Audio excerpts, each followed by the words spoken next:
ہم لوگ ایک مضبوط خاندانی نظام میں رہتے ہیں۔ مشرقی ممالک اکثر ایک مضبوط خاندانی نظام سے جڑے ہوئے ہیں جس کے بہت سارے فوائد ہیں۔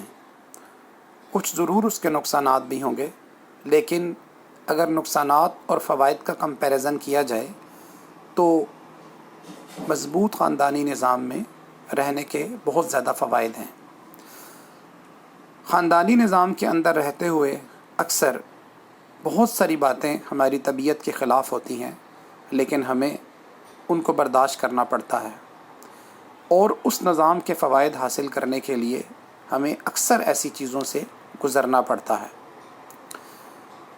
رشتوں کو جوڑے رکھنے کے لیے کبھی اندھا، کبھی بہرا تو کبھی گونگا ہونا پڑتا ہے، کیونکہ اگر ہم کبھی اندھے، کبھی بہرے اور کبھی گونگے ہو جاتے ہیں تو اس کے فوائد ہمیں بہت دیر پا اپنی زندگی میں ملتے ہیں، اور وقتی طور پہ جذباتی ہو کر ہم اپنا بہت کچھ کھو لیتے ہیں۔